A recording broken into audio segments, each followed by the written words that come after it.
Are you searching for direction in life? Have you given all of yourself to everyone else and have very little for yourself? Have you put you on the back burner while taking care of the responsibilities of everything and everybody else while neglecting yourself? Life coach and mentor Michelle G has told us the wait is over. In this new movement called The Green Room, she's assembled friends of every walk of life that will share with us transformative principles that will change our life's trajectory. Come join us for the Green Room experience. Your life will never be the same. Welcome to the Green Room. Give yourselves a hand, everybody. I am so excited. I am just so excited to see each and every one of your faces here today. It makes me feel wonderful to know that you all came out to be a part of our first Green Room. And I can't tell you how exciting and amazed I am at the fact that you're here. The Green Room, the Green Room, the Green Room. Everybody's calling me. Everybody's asking me, tell me more about this Green Room. The Green Room is a gathering of sister friends. We lift one another up. We encourage one another. We support one another. We bounce ideas off of one another. We make tragedies into triumphs in the Green Room. The Green Room is the place wherever we gather. If we come to your house for fried chicken, it's the Green Room. If we go on a shopping date, it's the Green Room in the dressing room. Wherever the sister friends gathered, it is thereby deemed the Green Room. So welcome to the Green Room. The big news is that the wait is over. I don't know about you all, but I'm so excited. The wait is over. The wait is over. Wait and wait. Two distinct words, three different meanings. Wait, W-A-I-T. To delay action. Example, wait and see. We hate that one. Everybody wants us to wait and see as women. Wait and see. Wait on this. Wait until. Wait. Wait, W-E-I-G-H-T, as a noun. How heavy something is. What is your current weight? We don't like that question. As women, we don't ask folks how much their weight is. Weight, W-E-I-G-H-T, as a verb, the act of holding something down. No matter what weight we're talking about, they all have kind of like a negative connotation, especially when they come to women. Waiting, taking weight, having to wait, being weighted. So we're here to celebrate the fact that the wait is over. The wait is definitely over. Now, for some of you, wait can mean one thing, and for some, wait can mean another thing. For me, I went through a physical transformation over the last 2 years, and I lost 143 pounds. So I wanted to celebrate that with you guys today. It's been a buzz. It's no secret. Everybody knows about it. And so I got some replicas, and we're going to circulate them during the break so you all can see. This is 5 pounds. I essentially lost 28 of these. And 3 of these. These are a pound. The wait is over. So for me, it was physical weight. But what happened with the physical weight transformation is there was some heavy weight. There was relationships, there was jobs, there was friendship, there was family matters. There was weight that had to be lost. If you lose the weight, then you no longer have to wait. And so that's what we're celebrating today. We don't have to wait anymore. So on today's episode, it's our sister friend circle, and we're only as strong as the circle that we surround ourselves with. I know we've got multiple circles, just depending on the space or the situation, which friends gather together, which family members gather together. And so today on the stage, I have some of my sister friends with me. I have my sister Jerry, who's a human resource guru. My sister Ro, who's an educator and a new principal. My sister Prevalia, who's also an educator, and my sister Sheila. And they joined us here today because the wait is over. And so we were just gonna have like a little conversation. So y'all join in with us and catch this. What did you have to wait for? I'm gonna start out. My mother would say, wait, one day you're gonna have children just like you. Right. What you had to wait for? Right. Oh my God, so many things. I had to wait on my career, I had to wait on my family. I had to wait on just my dreams to kind of birth and come forth. So it's been a lot of waiting. Allow me. First and foremost, I am so honored to be here on this stage sharing my, testimony, because that's truly what it is, my testimony. And one of the things that I reflect on is when I was growing up, both parents were in the home, and you never know what parents are going through because they shield you from that. And one of the things that I overheard my parents talking about was divorcing. I had no inclination that that was a conversation to be had. Fast forwarding, when I matriculated to college, my parents still had not divorced, but they separated. They were still friends. So in my mind, I know what I wanted once I graduated from college. I did get married. One of the things that I had to do was read up on what not to do to ensure that my marriage did not fail. And one of the things that I did do was I read the book by John Gray, Men Are From Mars, Women Are From Venus. That is the most wonderful book, and I practiced a lot of what was in that book, but I tell you, one of the most intricate things that my husband and I at the time went through was a lack of communication. When you don't have communication, you have absolutely nothing. And so we divorced. I was devastated, and I got into another relationship that failed, but I tell you, I had to pause. I am a woman of faith. I love God. I cast everything up to God, and I said, God, I'm going to stop. I'm going to allow you to lead my life. I want the husband that you want me to have. And God brought me a new husband, and we've been married 3 years now, and I'm just so elated. It's just awesome. So you waited on love. I waited on love. Oh, yes. Oh, yes. Well, I'm going to jump in next because while she has hers, I'm still waiting on love. This second go around, I mean, you know, my daughter's in here, so no offense, but there was a lot of things that I have had to wait on. Wait on, like you said, Prevail, you had to wait on career. Yes, I've embarked on a new season of becoming a principal this year. However, I've had to wait on the kids. I divorced at a very early age with my kids being very, very young.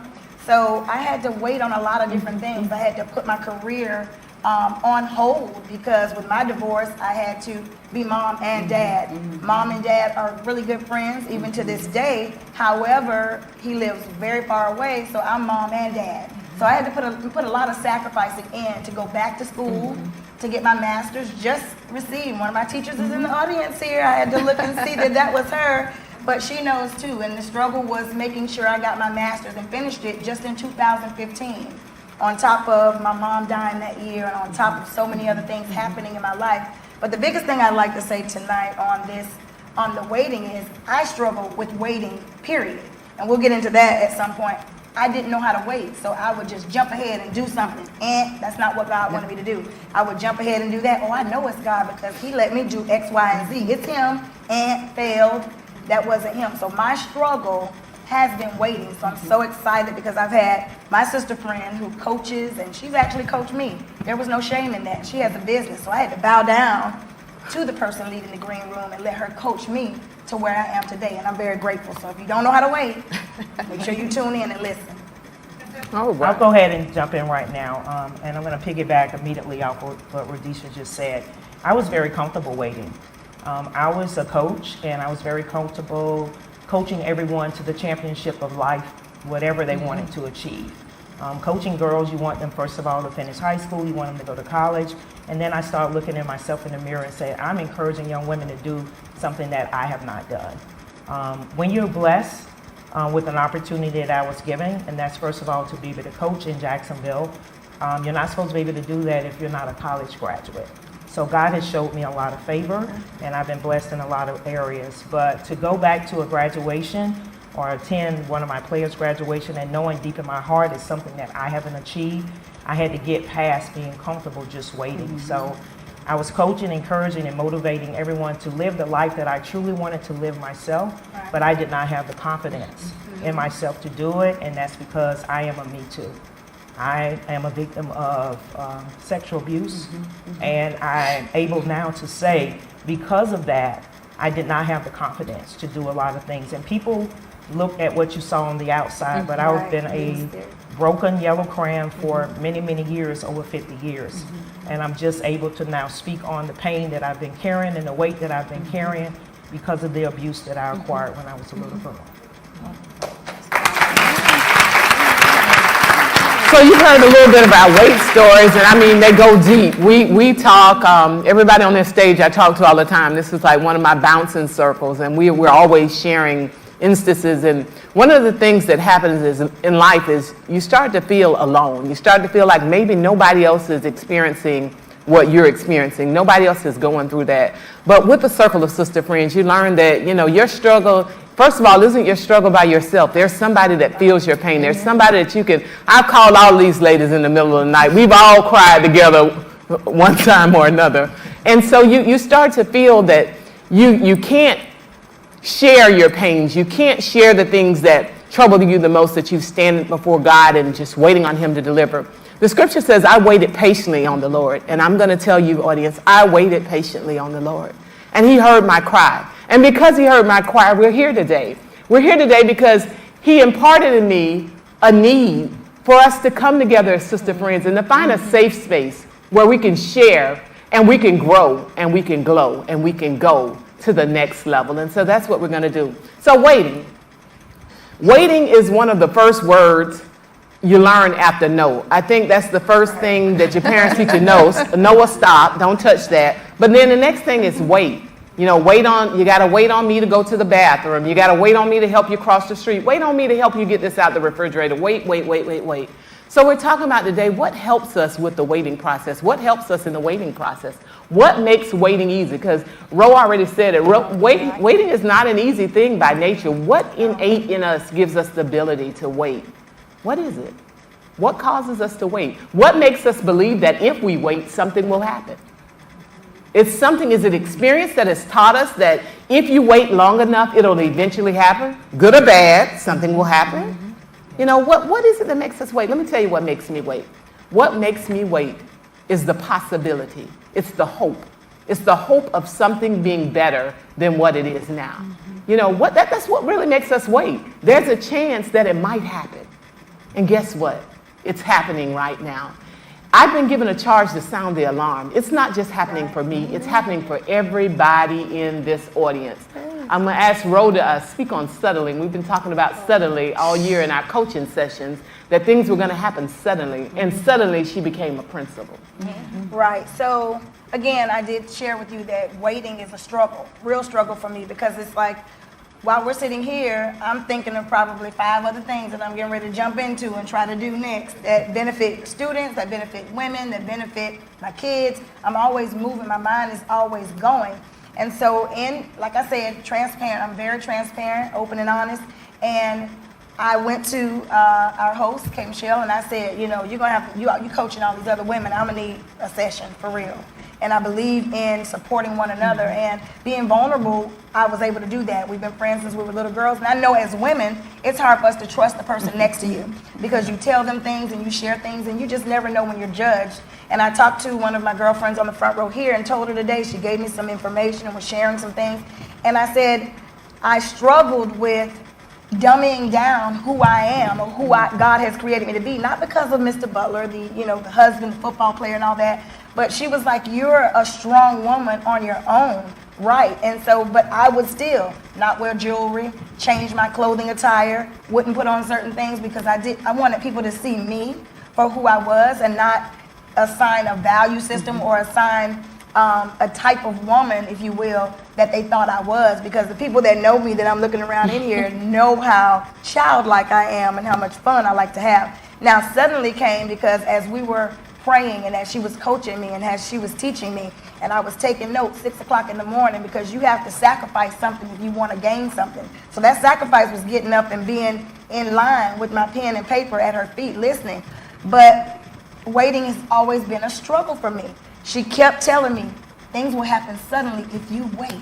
If you wait and stop being so quick to move and decide and whatever else goes with that, suddenly things were happening. So I began to study it and pray and still talk and have conversations. But like Coach Sheila said, and we call her Coach Sheila because y'all know Coach Sheila, but as she said, sometimes we're so busy giving it out to everyone else that we're so busy till it hides us. We're able to hide what pains we might have because we're still moving and shaking and helping others.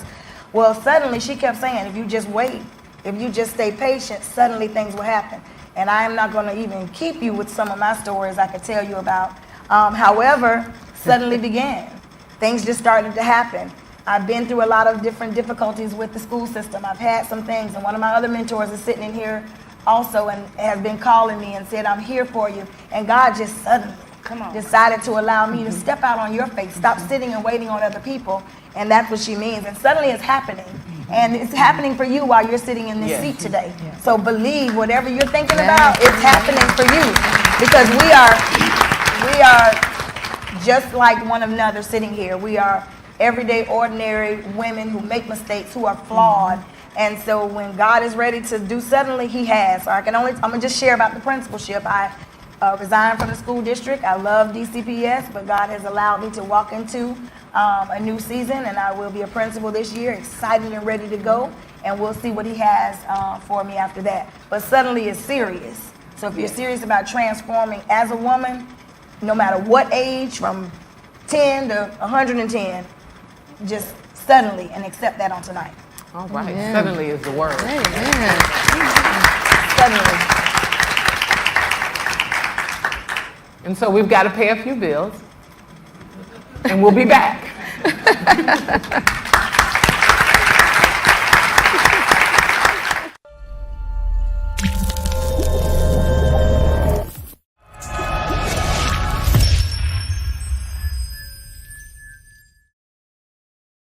So you've been watching the show.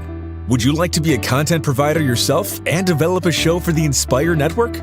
Please give us a call today at 904-389-5592 or go to www.connecttv.info to submit a show idea.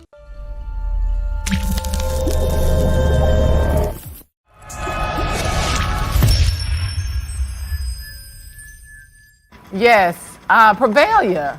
So you're the only one that didn't give us a weight story. What's your weight story? Oh, okay. So, you know how when you're a little girl and you think about, what it is that you want to do and what it is you want to become. Well, one of my dreams was to become Oprah, right? So I wanted to own my own multimedia conglomeration. I wanted to be, this big time producer. And so I thought I was doing it the right way. I went through school. I got my bachelor's in broadcast journalism and communications and political science. And then I went and I started working for a television station. When I went to work for the television station, it was for a producer position. They froze all the positions when I first got there. And I said, well, God, you froze all these positions. What can I do? And God was like, okay, well, just show them what you can do. So I started working as one of the jobs you would take as like a high school student, like one of the jobs, just to show them all the things that I could do. I worked for them for 3 years, trying to show them what I could do. And so I did every single job. I was in the teleprompter, I was in audio, I was in visuals, I was in everything. I stayed on that job 3 years, and then a young lady graduated from FSU on a Saturday and walked into the same producer position I wanted on a Monday. I was devastated. I was like, God, I ran, I was crying, I was so upset. And so God let me know, he said, I'm changing your position. He said, you thought you would, one of the funniest things you could do is try to tell God what you want to do. And so I thought I was telling God what I wanted to do, but God had to change me. And so he changed my whole trajectory and put me into education. And so I never would have gone into education had that not happened. So I just thank God for the strength and the endurance that came through the wait. Through the wait. The key word is through. And we can make it through the wait. That's it. Going through. Waiting sometimes seems as though it will never end, but storms don't last always. And so we're going to take it to the studio audience and see what's going on with the wait story. We've got some wait stories that we're going to share in the audience. But it's all good because I love these ladies here. My name is Tracy Batiste, and yes, I've lost over 50 pounds, and I started in October. I went through a program, and it was a buddy-like program. I have some friends that's sitting in here with me. They also went through the program, so we kind of went through the program together. We would make meals for each other. And the thing is, it was an accountability thing. Every Saturday we had to, I don't want to say the name of the program, but if you ask me, outside of this, I will tell you the name of the program. But we had to send our weight and our blood pressure in every Saturday. So we did that. We had to do it for 40 days. And we had to eat these like 400 calories 4 times a day. And by about 4 or 5 o'clock, we was finished eating. So what you do? You go to sleep. You get off work, you go to sleep. Because my husband likes to eat. My husband, he eats all in the middle of the night. And when he eats, I eat. So the biggest thing is accountability and me not being able to, my friends holding me accountable, working out because we walk. Me and my friends, we walk together. And my doctor told me I was pre-diabetic. So that's when I realized, the weight had to come off. Yes. The weight had to come off because, for one, I'm scared of needles. So me sticking myself every day was not an option. So I made the decision, I made the choice to get the weight off. And when I did that, and even today, it was a mindset change. It was a mindset change. And once the 40 days was over, I kept on, and that's when the weight really came off. And about 3 weeks ago, I decided, okay, it's my friend's birthday, we have all these cupcakes, and I'm gonna eat a cupcake and some ice cream, but my body showed me for 2 days. That's not happening. So I can look at those things now, and I don't even want it. I don't want it, and the thing is, I don't want to put the weight back on. So I'm gonna continue doing what I'm doing, eating properly, and encouraging others, because the thing is, I brought other people into the program, into the lifestyle, and it becomes a lifestyle and a mindset change. So the weight is over. Yes. And it is a lifestyle. It's definitely a lifestyle of sacrificing, doing something different, trying new things, talking to people, opening up and realizing that you don't have all of the answers, or maybe what you've been trying hadn't been working, so you need to try something else. So we're so excited about the weight being over. There's so much weight loss in here, and I'm looking at some other weight people, and I'm waiting on them to give us some weight stories. Things you've had to wait for, things you wait, the heaviness. I mean, what has been so heavy on you? What is it that has held you back? If I didn't have this, I would be there. If this had not happened, or if this would happen, I am in limbo. I'm waiting. It's just like a think tank. Let's think about the weights. I can think of a time when I didn't have what I have. Not that I have so much, but I waited, and I called it every day. I looked at it. I called the car that I wanted. Some of my best friends are sitting in the audience. They know how long I wanted the car that I've been driving. I've been driving it 20 years now. But I wanted it a long time before I drove it. And every car I drove, I would tell them what my car was going to be one day. The street I live on, I wanted to live on this street as a little girl. I grew up passing by the street, and all the houses were big and pretty, and I waited. I waited until I became an adult, and I bought a house on the street purposefully. And that's the thing about waiting. You've got to do things on purpose. It's got to be intentional. God is intentional, and we must be intentional. We must make our requests known and then be patient to wait. And once the waiting has taken place, then we can celebrate. Celebrate is the big part. So many times, so much wonderful happens in your life, and we forget to celebrate. We forget to share. We forget that our testimony, our stories are good for other people, and it encourages others. And so that's what we're here to do today, encourage others to share. So, share. And I want to add to, when she was talking, I want to add, sometimes we can wait so long, we talk ourselves out of what needs to be done, and you made me think about when she said the house. I grew up on the north side. I could walk to Rebottle Rains, grew up in the neighborhood. And so then I moved with marriage and kids. We moved to the other side of town. And I kept saying, in 2023, I'm going to buy my house. Now, we're in what year? 2022. I predicted, 2023, I'm going to buy a house. I want to move back to the north side because I want to stay where I grew up. I want to move back in the neighborhood. And I kept telling myself I was waiting until 2023. This was January of 2018. I kept waiting, seriously, waiting, had it all planned out, wrote it all out. I organized, color-coded it, and all of that. And a girlfriend of mine said, you need to call this person and asked some questions. I said, no, I'm not buying a house until 2023 because I got to get all this stuff together that I need to get together, right? I did it anyway because they kept saying, call him and ask him some questions. Well, I did. I called him and asked him questions, and I told him, wait, don't run my credit. Wait, don't do that because I'm still fixing what I need to fix.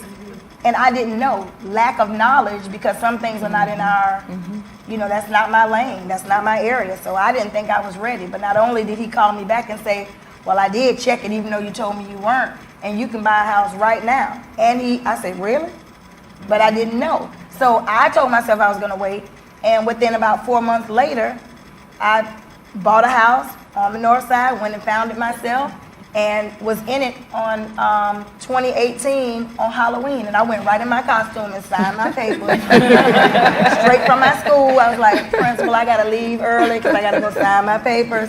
But that was from waiting, because we will tell ourselves what we can't do. So it's so important. You'll hear from some other people later that we tell ourselves what we can't do, but lack of knowledge will keep us in a certain spot that we can really go further. So talk about a house. I want to be back on the north side, and I'm there.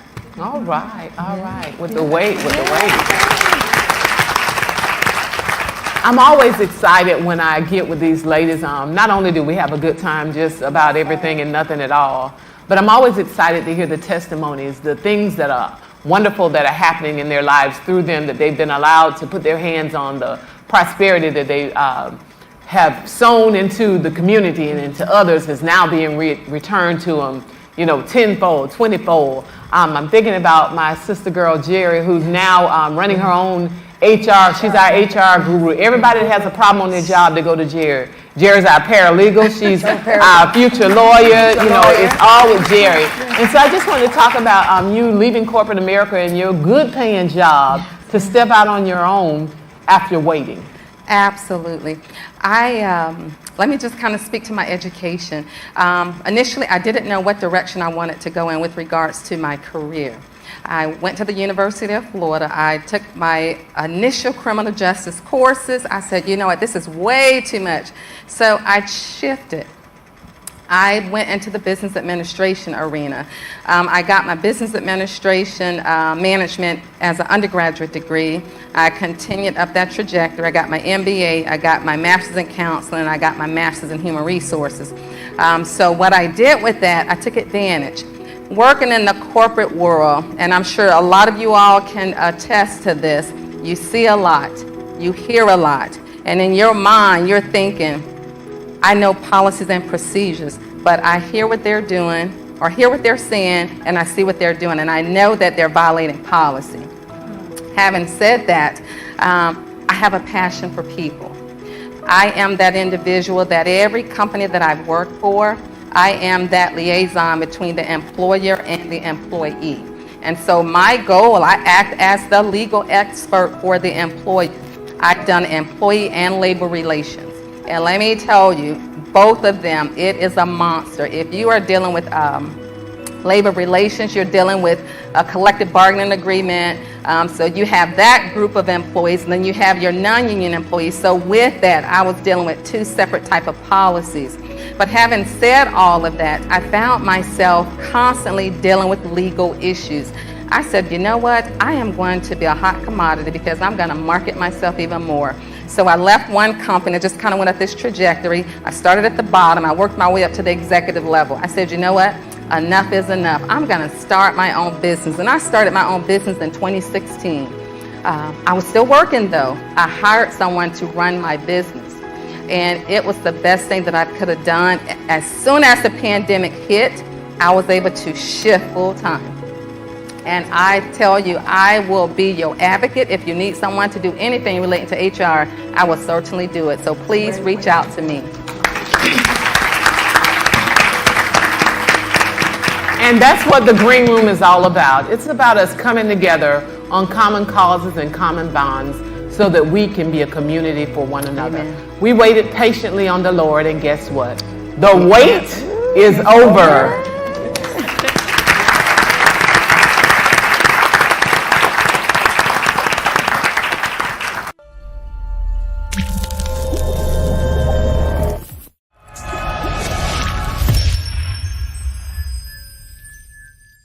We've had an amazing evening here in the Green Room where we discussed sisterhoods and the weights.